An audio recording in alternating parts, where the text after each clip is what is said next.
Okay, so welcome everybody to Amida Mandala is the name of the temple, isn't it? Yeah.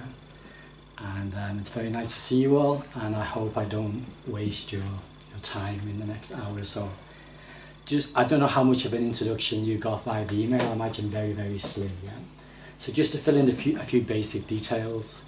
I'm ordained in the Tibetan tradition. I ordained with the Dalai Lama in India 12 years ago, and have been living homeless in England, but also outside England, like France, and I've been in France and Spain in houses and monasteries, but living quite a few of the summers in England, just wandering around as a homeless monk.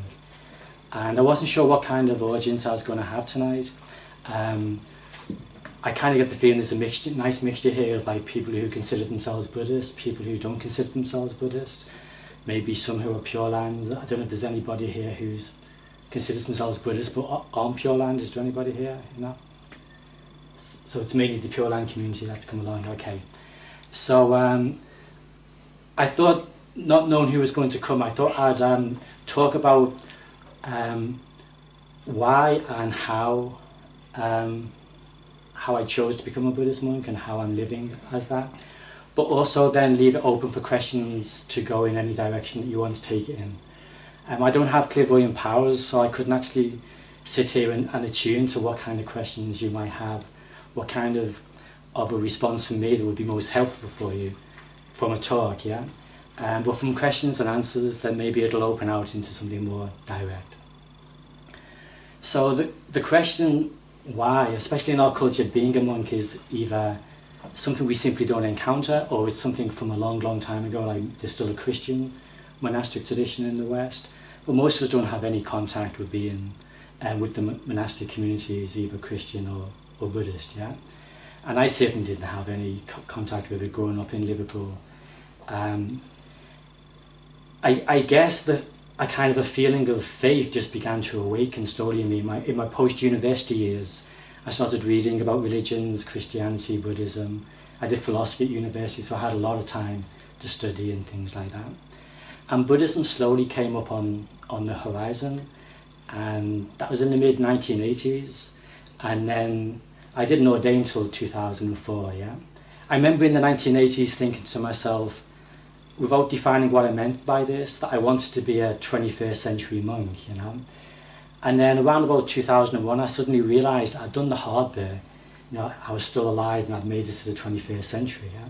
So if I became a monk now, I'll be a 21st century monk, yeah, at least nominally.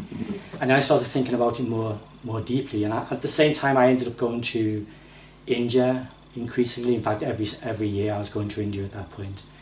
And the chance to ordain with the Dalai Lama came my way, and I just jumped at it, you know. I kind of knew this was going to be an adventure, and in those early years or so, I ended up doing a lot of teaching in a Western Tibetan centre in India, through which I did my ordination, and it was a lovely, joyful year teaching there. And I remember though often being asked, why did you become a monk? And I remember at the time giving very sort of standard answers, you know. Well, I wanted to devote my life to the spiritual path, and I wanted to simplify it, and you know, so I had lots of time and so on. But now I'd rather just say I don't really know, you know. And one thing I've learned over the last 12 years is an increasing comfortableness with the idea that we don't really know what we're doing, you know. There's a sense of grace and blessing and things happening beyond our rationale and even beyond our imagination. And in retrospect, I feel that's kind of how I became a monk, yeah. I almost feel like it's a gift from the Dalai Lama rather than anything I earned or anything I created. I mean, I moved towards it, you know. He didn't kind of like climb through my bedroom window and say, you know. I kept asking like for over a couple of years, and the teacher I was studying with kept saying, not yet, wait a bit longer. And then eventually he said, yeah. But at the same time, I feel like it just came to me, you know, that everything fell into place and I had the chance to ordain with him. And I'm more and more comfortable with the idea of saying I don't know why I became a monk. But I just had this sense that my life as a monk would be a real interesting experience, and I wanted to take a chance with my life, you know. I wanted to take a chance with something that I knew was disappearing and unrepeatable. And I knew that whatever happened after I ordained, I would, by the time if I reach, properly old age, I'd be able to look back, and I know I'm going to be thinking, that was good, that was interesting, and it was meaningful for me, without knowing in advance what that was going to be.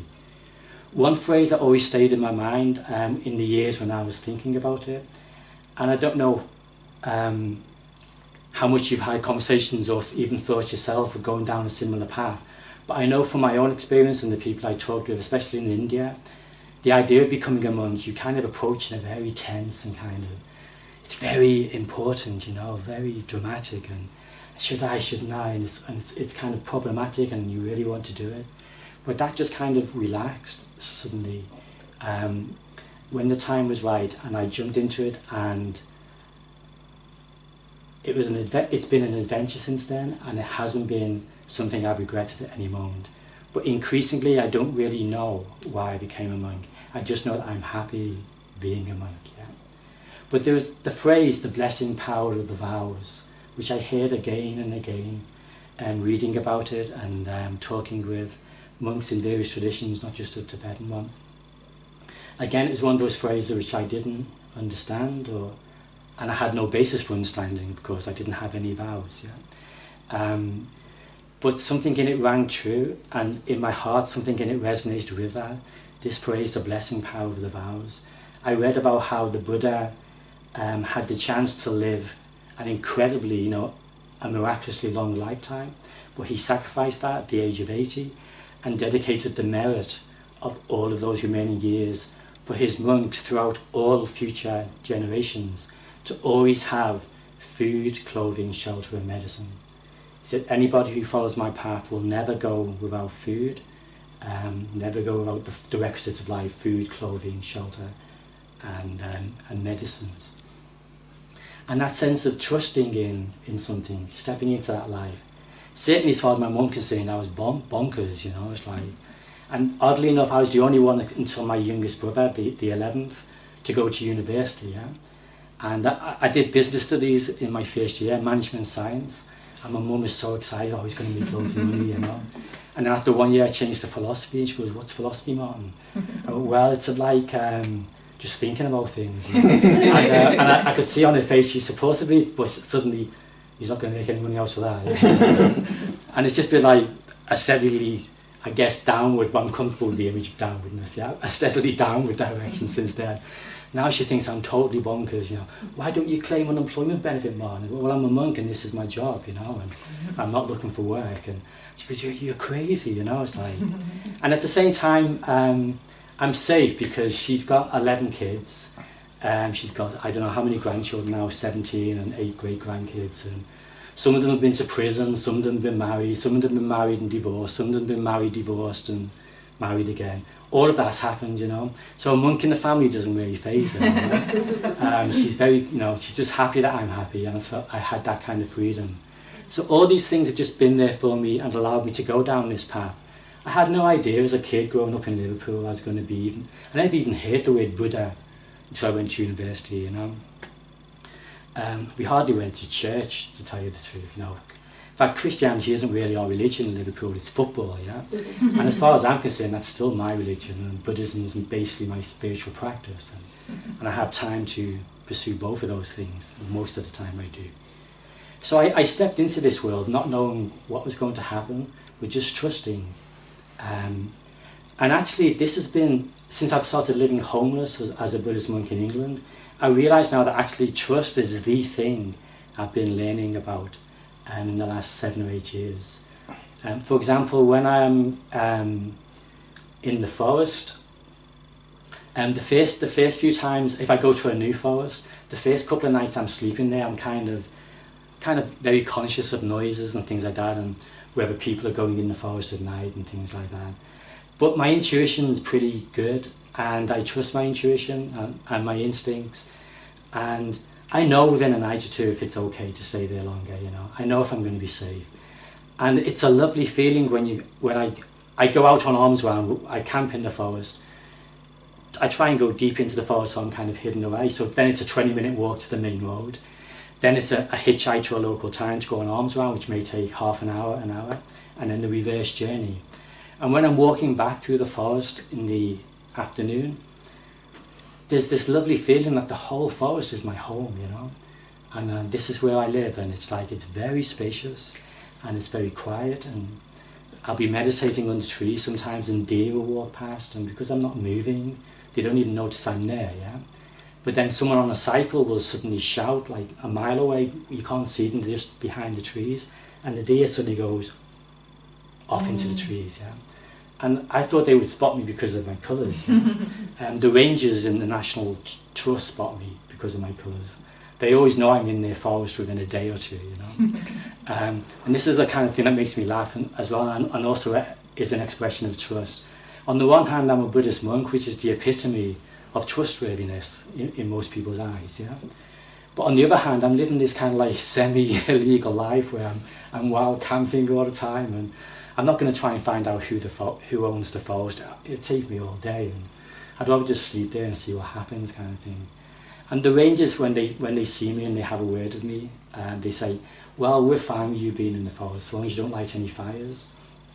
And I agree to that. And so there's this relationship where I can just relax and trust that even though I'm even breaking the law, no one's going to mind. Yeah? I can't remember if it's in a song or it's in a Bob Dylan film, where Bob Dylan's an actor, and there's a line which says something like, to live outside the law, you have to be honest. Yeah? And that sense of trespassing, if you like, you know, wandering around in people's forests and things and just camping, feels completely okay, you know, from my position, because I know I'm not going to be doing anything bad. I mean, I've pushed it a little bit beyond that boundary a few times. In Japan on pilgrimage, a couple of times, not knowing where I was going to sleep, I just tried the handle of an office door, you know, or a building that looked empty-ish, and it'd be open, you know, so I go, oh, I think I'll sleep in here tonight, you know. So there's a sense of it's playful and it's trusting the whole situation. And then of course I'm trusting in terms of being on arms round and people communicating with me. Begging in our culture, it's kind of quite common now, I think. You know, certainly when I pass through cities and towns, I see a lot of it. Yeah, I'm technically not begging, but I'm in that kind of general space. Yeah, and very, very rarely, maybe 2 or 3 times, I've had people really have a go at me for living this life and saying, why aren't you working and supporting yourself and things like that. So I have to deal with little situations like that. But most of the time there's a sense of people are really happy to see a Buddhist monk, you know, passing through their town or village.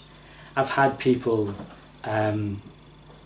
one guy who was delivering vegetables to people's houses, he had a truck, he got the vegetables from Bristol and was driving around little towns, I think 50 kilometres away from Bristol. He'd leave 4 o'clock in the morning and then deliver them to people's houses. And he was driving down this lane once and saw me, he just stopped and watched, you know, as I kind of came walking out of the forest. I was on my way to Arms Round.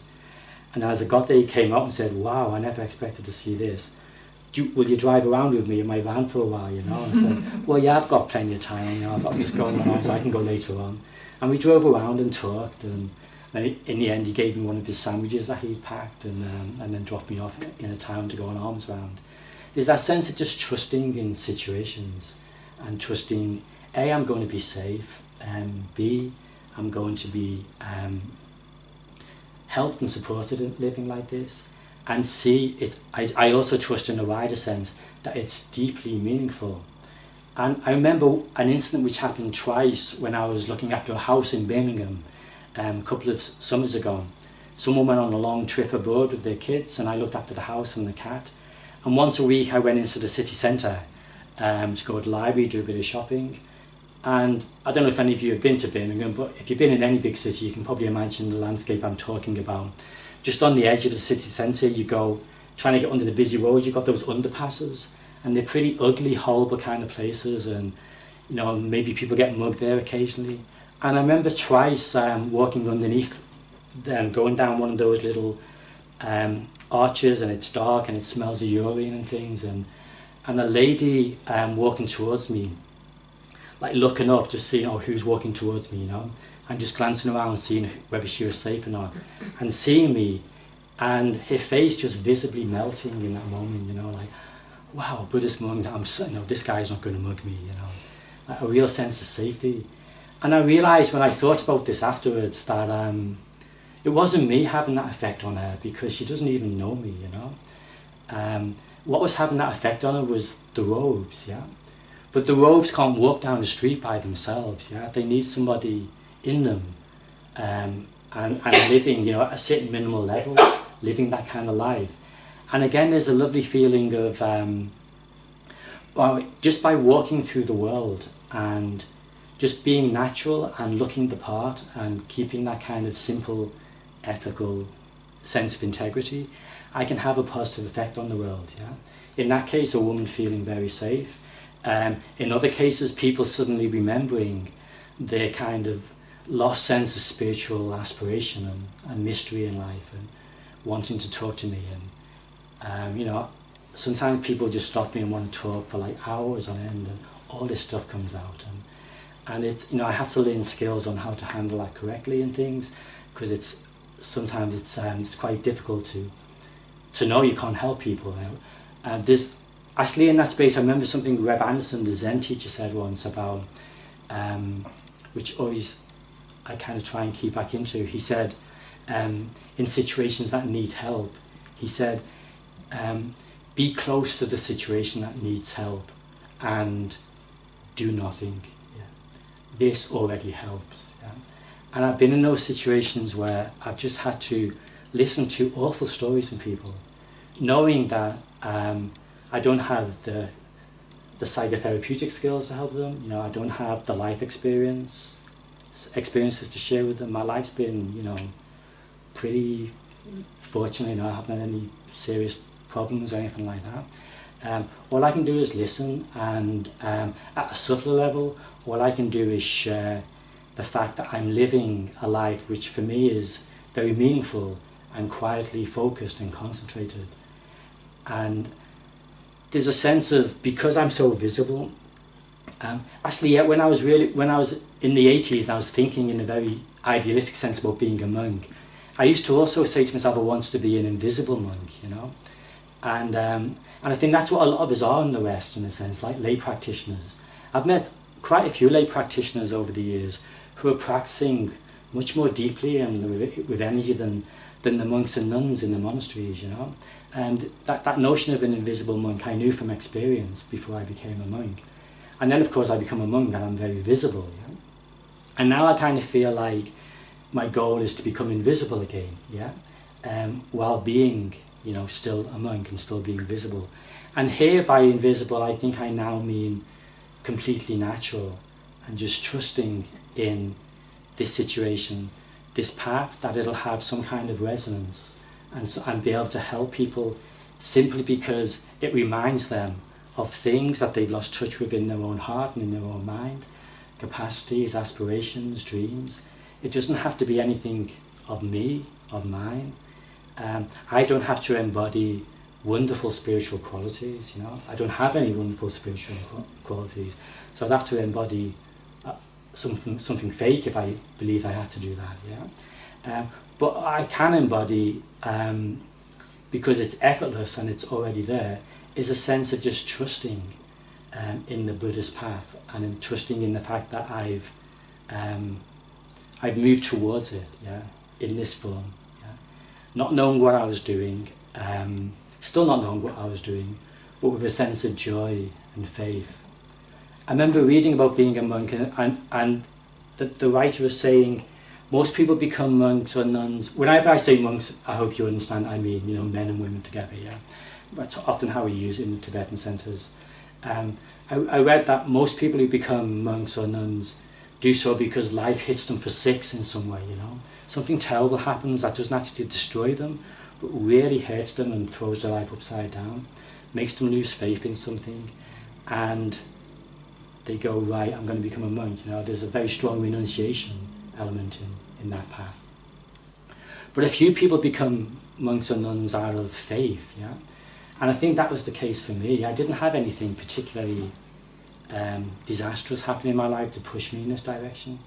But there's always this feeling of faith, this feeling of this world is much, much bigger and has dimensions that are beyond our ability to imagine and understand. I have a sense, it's faith-based rather than experiential.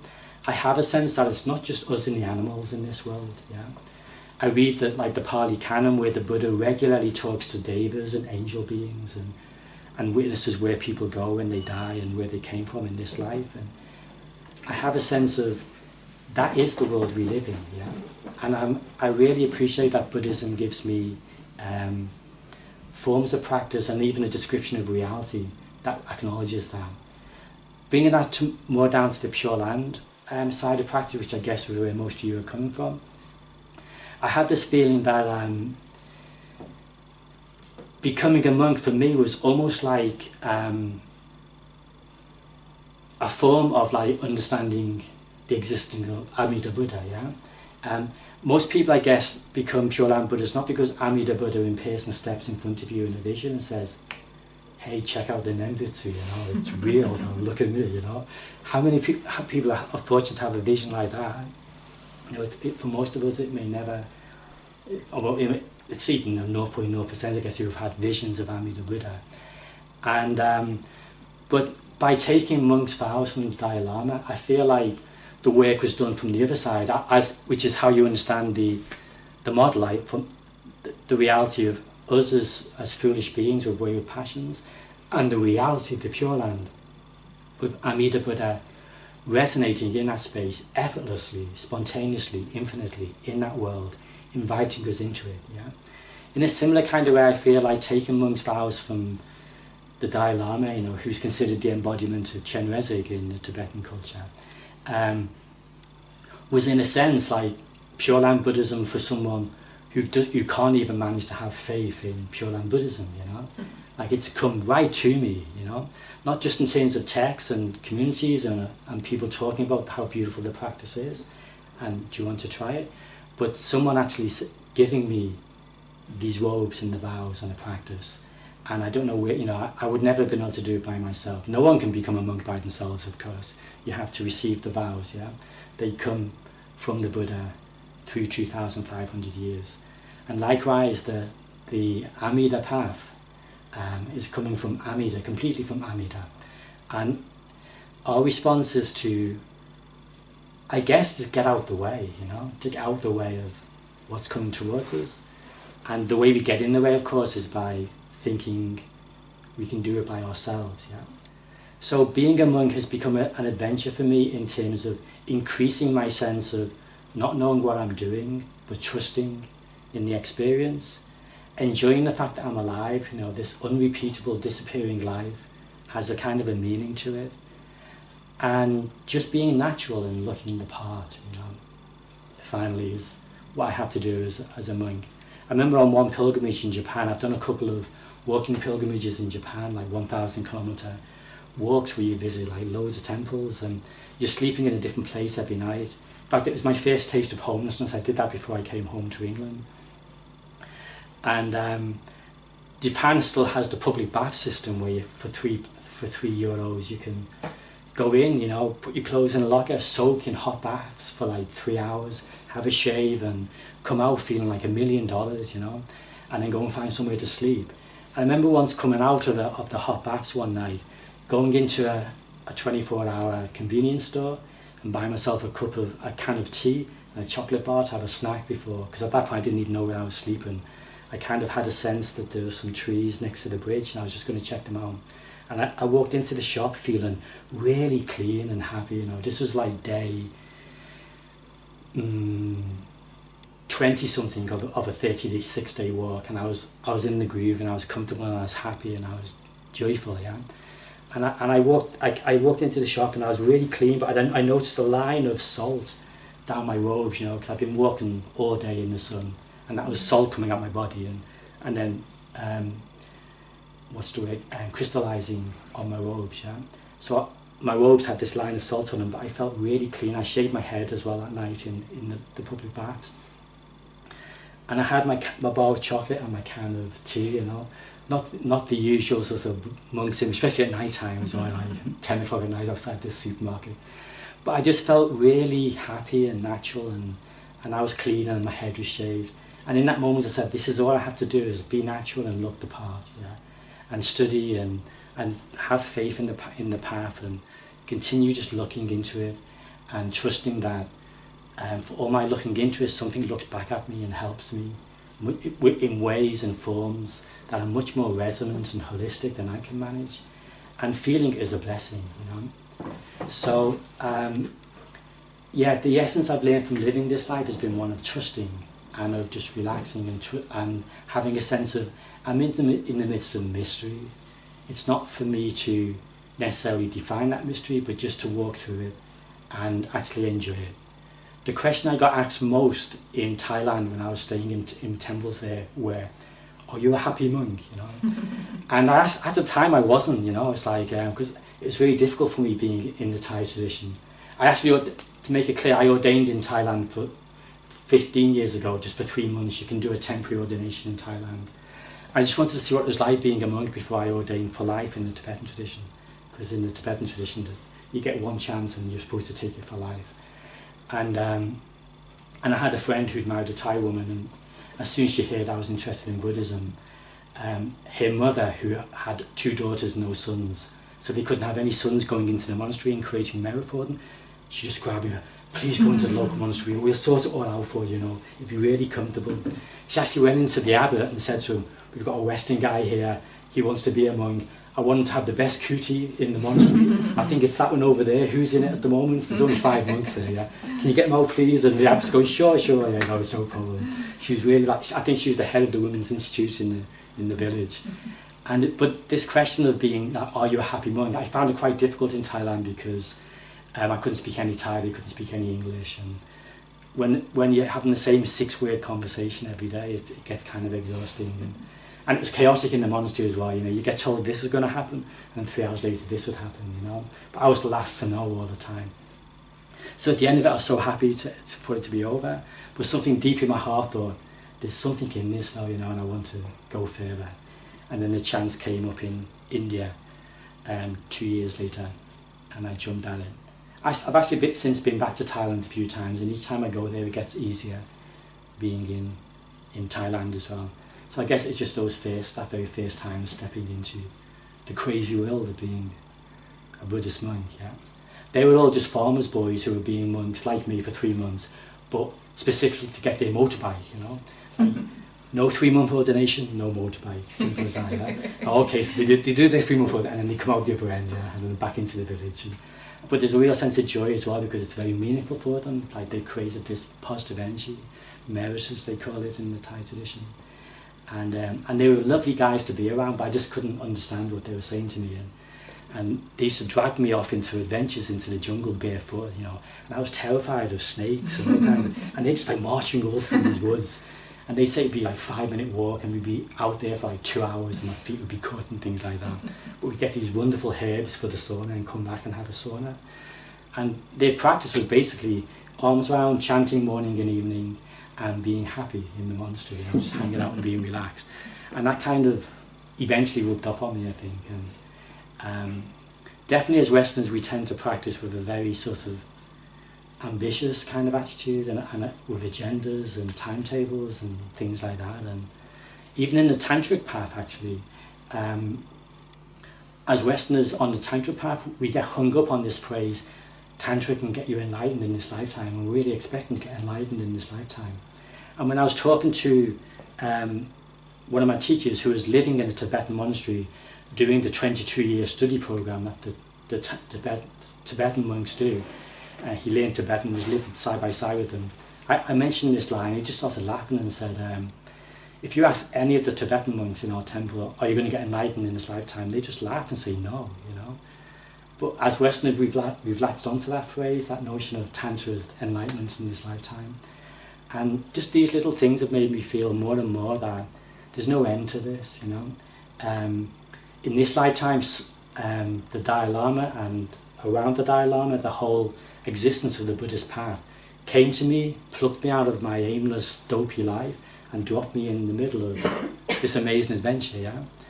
And it's only for this life. My monk's vows end at the end of this life, yeah? And there are times when I feel it so much, I think, I don't want to go to school again, you know? And I didn't have a bad time at school, but I can sense that it's difficult. I have a clear sense of what suffering means now, which is the fundamental Buddhist sense of this world. I don't want to go back to, I don't want to be born again in that uncontrolled way and hope to strike it lucky. You know, I feel like I've struck it really lucky in this lifetime, and it might be once in a million lifetimes it happens for me, and I might just be blowing it day by day, you know, the way I'm living at the moment. I don't know. I just have to trust it, but I don't want to that to happen. So I just pray that in my future lives as well, that I'll be lucky again, or to put it in the other way, the infinite presence of the world of Buddha, of Amida Buddha, if you like, will come and rescue me again and again and again until I completely awaken, yeah? Completely let go of what's stopping me from being in that space. So there's that trust also in the future. I feel a lovely sadness that my vows will end at the end of this life, if I don't give them up before then, and 90% of Westerners do, yeah? And there's an anxiety there as well, you know. I don't think I'm any different from any of the other Western monks who ordained, heart on fire with faith and aspiration, and then 10 years later, what am I doing, you know? The monk who helped me ordain was a monk for 14 years. He disrobed 6 months later, you know. So I have this sense it could end at any time for me, and I pray that it doesn't. And on top of that, I pray that in all my future lives I'll meet the Buddhist path. I may not need to be a monk necessarily in future lives, but I pray that I'll have a connection with the Buddhist path that will be vibrant and ultimately one day be irreversible, yeah, absolutely irreversible. That's when real faith and real joy and real power to help people effortlessly and spontaneously comes. I'd love to get to the point where just sitting on a public transportation system, doing nothing, saying nothing, can help every single person sitting around me, you know. And just having that kind of aspiration, not knowing how I'm going to achieve it, not even needing to know how to achieve it, just having the aspiration and trusting that all the Buddhas of the 10 directions want me to have that aspiration, want that aspiration to come true, and are going to help me in that path. Just sitting and constantly touching that sense of mystery and magic and trust and vulnerability and time disappearing and this miraculous world, just trusting in all of that is my path. Yeah. So I think I'll just let it kind of stop at that point. And as we said, we're going to have that kind of question and answer space. Yeah. Some of you may think you've got a question, but it's kind of a stupid question. Yeah. But I always tell people that there's no such thing as stupid questions. Yeah. There's only stupid answers, yeah? So the onus is on me not to give a stupid answer, yeah? But feel free to ask anything, even so-called personal questions, you know. I've been asked all kinds of things in the last 12 years, yeah? I remember my brothers, the first time I went home to Liverpool, and I never talk about Buddhism with them, you know. There's no point, they're not interested in Buddhism, but they're happy to see me, and I'm happy just to have them to have this imprint on their mind, yeah? In their unconscious, just this image, hey, we've got a brother who's a Buddhist monk, you know, he's part of our family now, yeah? I don't need to talk to them about Buddhism. But I remember once we were sitting down to watch a match and they got all the beers out and they went, oh, you don't drink, do you, Martin? And no. You don't have sex either, do you? I went, no. I goes, what do you do for fun then? and I didn't know how to answer them, you know. It's like, but I'm happy, I'm really happy in my life. But the way they asked the question just totally bowled me over. I've been asked exactly the same question in 10-day retreats in India with 70 people in front of me and answered it in a beautifully logical Buddhist way, you know. But when my brothers asked me that question, like, what do you do for fun then, you know? It just totally bowled me over. So ask whatever you want, yeah, I'm comfortable with that. And I hope that we can create a conversation together. Thank you very much.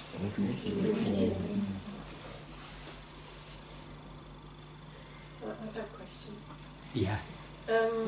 As you were talking, I guess I was reflecting on, you know, there's been chunks of my life where I've gone off and done, you know, travelled and not really had any agenda and just gone with the flow. And I feel like it's, in those moments, it's quite it's much easier to connect with that sense of mystery and trust. Yeah, yeah. You know, you just kind of fall into that space and off you go. I guess I'm looking for some advice, because I do struggle about, you know, then coming back to this kind of life where there's schedules and you live by a diary, and then you have a job that's from 9 to 5, and you know, got to pay mortgages and rents or whatever. And I think I struggle to then, you know, connect with that sense of mystery, or the amazing wowness of every day that I think you can connect with more when you're travelling. Yeah. So I'm just wondering what advice you might have to connect with that sense when you're not living in that life that you are, you know. Well, first of all, it doesn't necessarily happen all the time when you're travelling. I've met a lot of people hanging out in India for 3, 4, 6 months who have totally lost themselves, you know, and they're just like zombies, and they're just going from one cafe to the next, and maybe like smoking dope all the time, you know, it's easily available out there, and so that can happen as well, you know, and conversations can just resound around where you're going next and where you've come from, and it's kind of empty. So, I mean, you're fortunate, it sounds like you've had experiences out there where you wandered around, but at the same time you landed in things that were meaningful for you, yeah. But I just want to point out it's not always the case, yeah. And also I need to point out, of course, that I'm not in that zone myself, yeah. And it's very easy for me to give glib advice about, you know, just being in the moment or focusing on things that you really love in your life and giving them time and space. I don't know what the answer is to schedules. I do believe that we've gone totally crazy in the realm of schedules and in the realm of work in general, yeah. You know, people are either working 60 hours a week or they're unemployed, and it shouldn't be like that. It's like, I worked in a bookshop which went in 6 months from, in my department, 9 members of staff to 2 members of staff. And the whole atmosphere just changed of time and space and the ability to talk to customers and things like that. So, I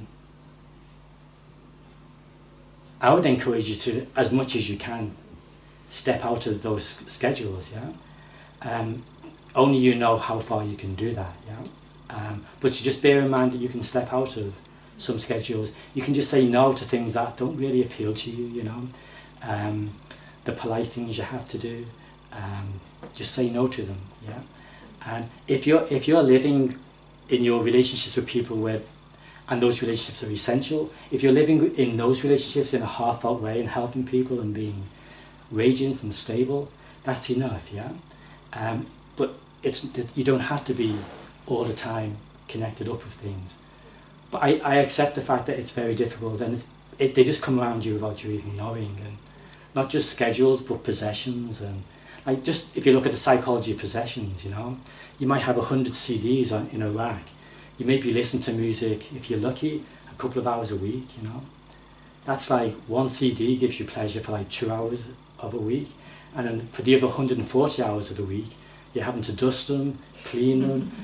At a very subtle level, feel anxious about them being stolen by burglars, things like that, you know. There's this sense of, we've lost sense of what we really need, yeah.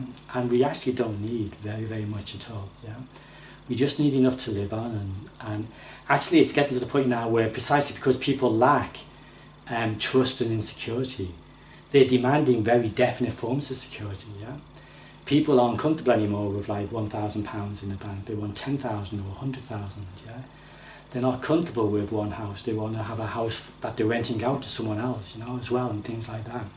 And there's this sense of, the less we have in terms of trust and simplicity, the more security we need. We demand physical, concrete security, wealth, possessions, and so on, which then actually pumps the insecurity of other people up further. So even if you can turn that around a little bit, that's great. And then finally, just wanting it to stop, even if you don't have any idea how it's going to stop, just wanting it to stop is an aspiration that'll have fruit one day, you know, that'll come true for you in some way. And finally, helping other people's schedules to disappear is a great way to create that kind of lovely resonant energy where your own schedules will disappear.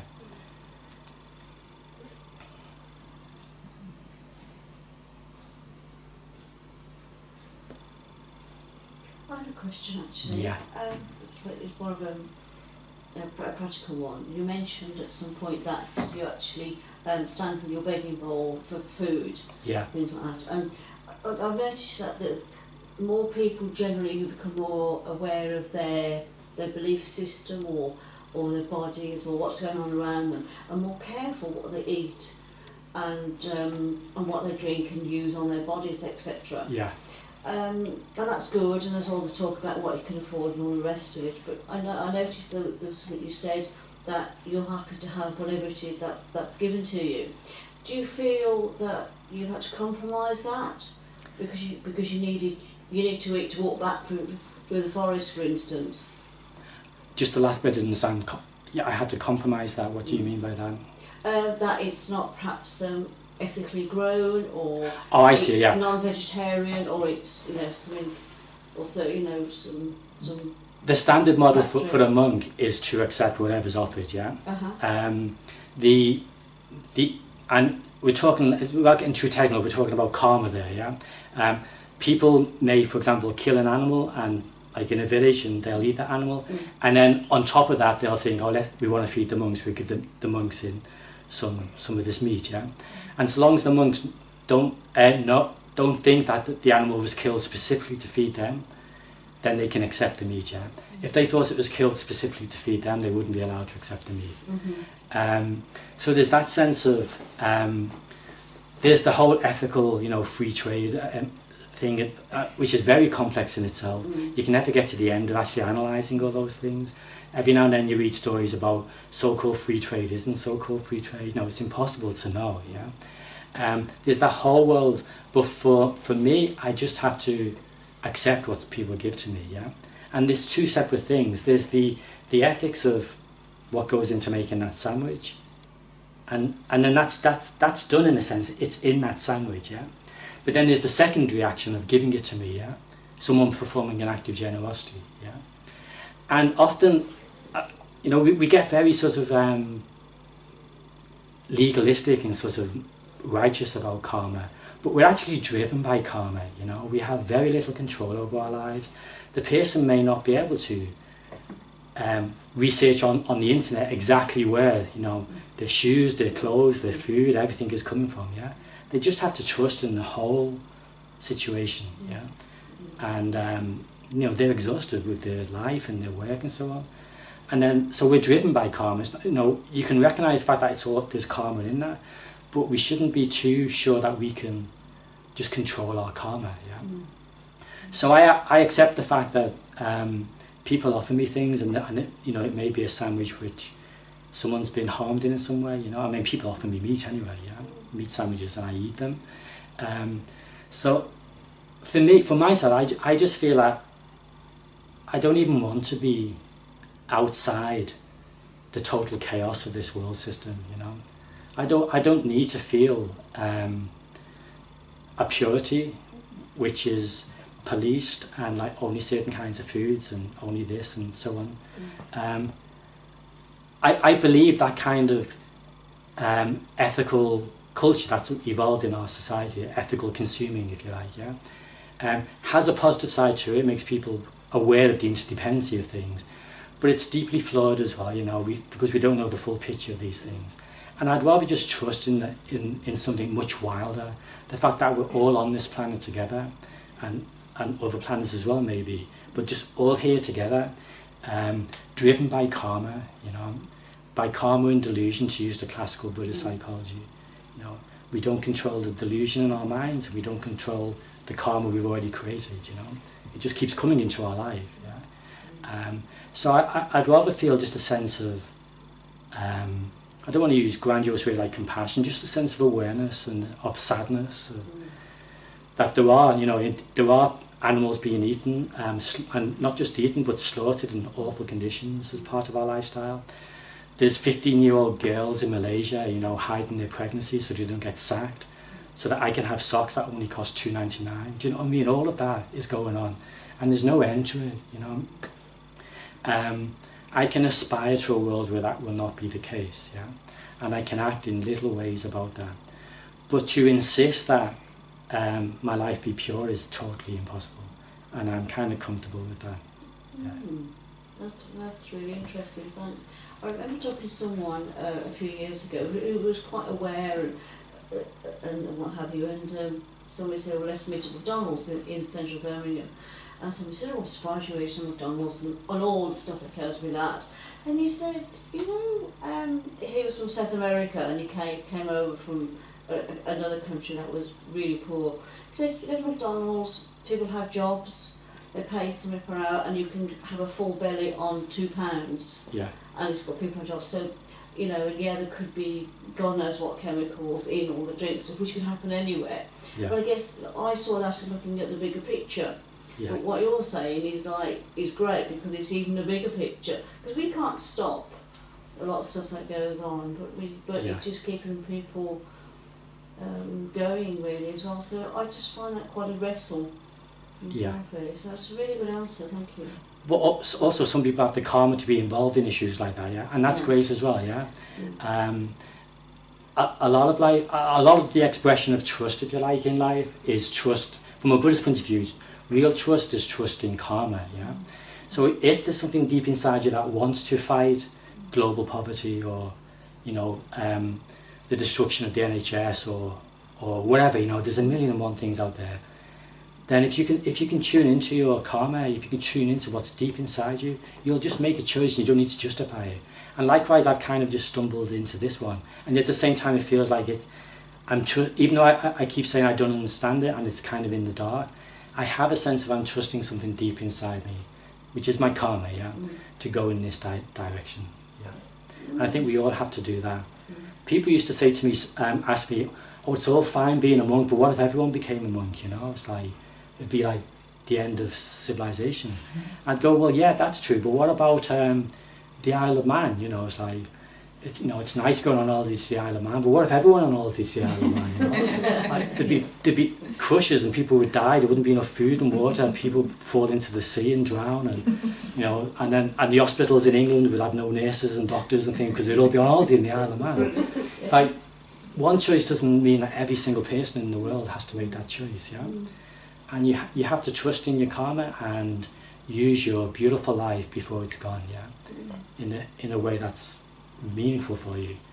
So if people do feel those issues, I'm happy for them to explore that. Yeah. That's been a lot of food for thought. That's great. Can I ask a question? Yeah. Are people ever unpleasant to you because of your appearance and your robes and your... Yeah. There's two examples I can think of. Both on arms round. It's a very charged situation being on arms round. It's a fantastic meditation practice, you know. I get into much deeper states of concentration standing with my bowl, 3 meters away from a shop doorway. I have to be focused and watching what's going on around me, but I have to not make eye contact with people, not talk to people. I have to make it very easy for people to ignore me and go into the supermarket, yeah, and not make them feel guilty about, I'm not like, nothing like that, yeah. So but I have to be aware, because someone can just come up to me at any moment and start talking, and I have to be clear on that. So it's a lovely practice, but then things happen in that space, yeah. Like once, a couple of years ago, a born-again Christian came and said, I didn't know she was a born-again Christian until a bit later in the story, yeah. He goes, why did you choose to be, she just stopped there, excuse me, why did you choose to become a monk? And I started like answering the question, but it wasn't a question, it was just like a chance to rant at me, And then a few seconds later she goes, oh, don't tell me, I know, you just got one airy-fairy idea in your head, you went to India and you thought, oh, I just grabbed something and this is exciting. And she had no idea. I'd spent 30 years in this life, I'm constantly questioning it. I'm very relaxed in that space and it's very calm and stable for me.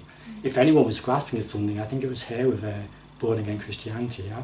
But she went crazy and then she actually knelt down on the floor, started praying to Jesus for me, So I'm standing there with my bowl and she's here, yeah? And I'm just watching her and I'm kind of standing. Then she finishes and then she stands up and then she calms down and goes, do you need anything? I said, no, I'm okay, thanks. You prayed for me, that's fine. Good luck. So that was one that just came and ended, yeah? I've had people question why I'm not working. So, but that was, even though I could see the situation, I understood it, it still hurt me, which means I've got delusions in my mind, yeah? Like there was a guy, he obviously wasn't a carer, like a professional carer, because he wouldn't behave like this if he was. He was obviously someone caring for someone in his family. Like, it looked maybe his sister or maybe his wife, I don't know, they were about the same age. He was really tired, you could see it in his face. He was pushing in a wheelchair, and I was just standing there. I didn't even know he was there till he approached me, and he just came up to me in my face and go, "Why are you begging for me, you know? Can't you see I'm really, really, you know, you look pretty healthy, you can walk, you know, why aren't you working?" And his partner's in the wheelchair there, yeah. I tried to explain to him, you know, I'm not begging from you, you know, I'm just standing here. And arms around anybody who wants to help me in this life can do. But you're free to walk past. I didn't even know you were there till you approached me. But again, it was like all this anger inside him, and it just needed to come out, yeah. And I knew that, and at the same time, it's still, you know, I'm not selfless, and it's still impacted upon me. But there, like, I've had like maybe 2 in 8 years. I mean, people get that kind of behaviour every Saturday night coming home from the pub, you know, for no reason, you know. So there's a sense of, I've been amazed by the positive reactions. I remember a couple of guys once coming towards me. The very first summer I did this, I didn't actually accept food in my bowl. I did it the Theravada way, money. I just accepted food in my bowl. Now I accept food and money when I'm wandering around. But this first summer it's only food, and I was outside a supermarket, and these 2 guys came in through the entrance, and they were a bit laddish, you know, and they looked at me and said, they didn't actually speak to me, they were talking to themselves but in a loud voice, and I could hear them.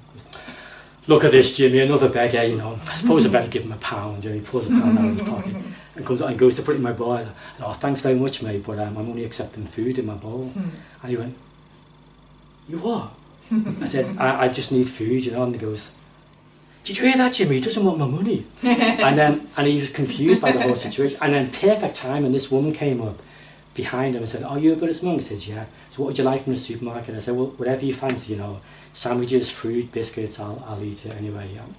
And she goes, "Okay," and then she went in, very matter of fact about it. And the guy just clicked, you know, "We'll get you something," you know. And then they went into the supermarket, came out 20 minutes later with 24 bottles of beer, which is what they were going in for, yeah, and 2 jam donuts on the top, which were for me. "Here you are, mate, you know, I hope you enjoy them," and off they went, you know.